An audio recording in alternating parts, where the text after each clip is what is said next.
today we'll be looking at the impact of UI on teaching materials for STEM students. What does this actually mean? So UI basically means user interface. And the reason I'm doing this is because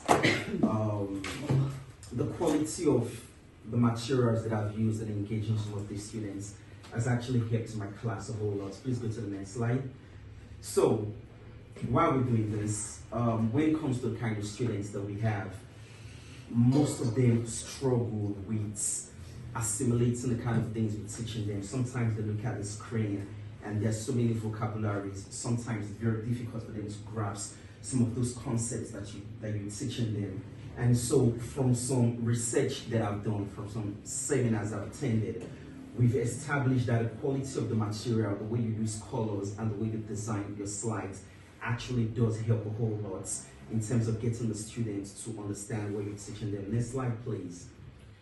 So understanding what UI basically means, user interface, it basically refers to how students interact with the digital material, basically interact with the kind of lesson materials you give them. So sometimes you come into the class, you're giving them some work to do, some starter tasks to do it.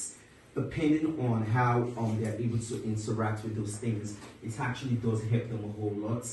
How you use colors, how you use different templates like that. And challenges that our students have, they have difficulties processing some of the things we're teaching them. Like me, particularly when I came in and I was teaching them some terminologies and networking and a whole lot of vocabularies.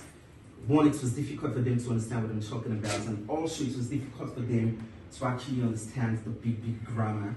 And so what I basically did was to use some beautiful slides to actually help them to interact, and we'll be looking at the impacts. You're sleeping, sir. We'll be looking at the impacts of it when it comes to attention and engagement.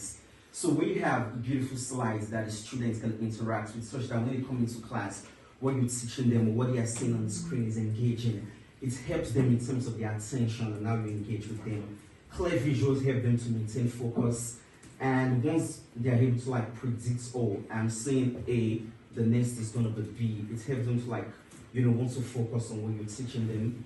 And in terms of accessibility as well, having very good presentation, having very good slides also help them to, so for this is I did this for Jack Wilson. So sometimes when teaching them and I'm asking Jack a question, he would have to get up from his seat to come to the screen to see what is being done. And this actually has to do with how you use fonts. So in a big class like this, you can have students sitting at the back.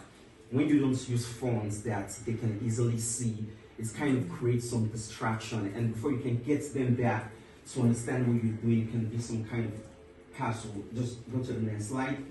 And how it helps in terms of understanding, retain. Why are you laughing, miss?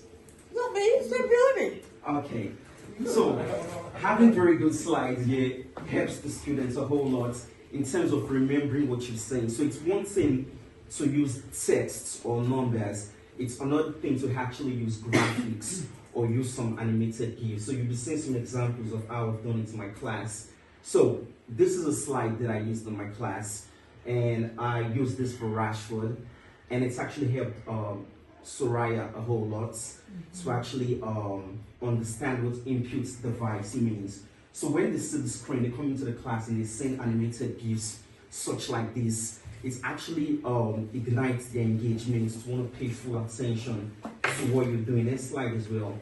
And this was what I did for Williamson as well. As much as I was teaching them how to use the right queries to actually search for things, they were seeing these animated GIFs as well that also helped the work. And there are so many resources you can use. I know we download different resources online to teach them, but there are different websites that we can go to that you can see ready-made templates. Just use your existing work and go to some of all the sites and beautify your slides, make it very, very engaging. It has helped me a whole lot, and most of the students are not so scared of ICT like they were when I just came.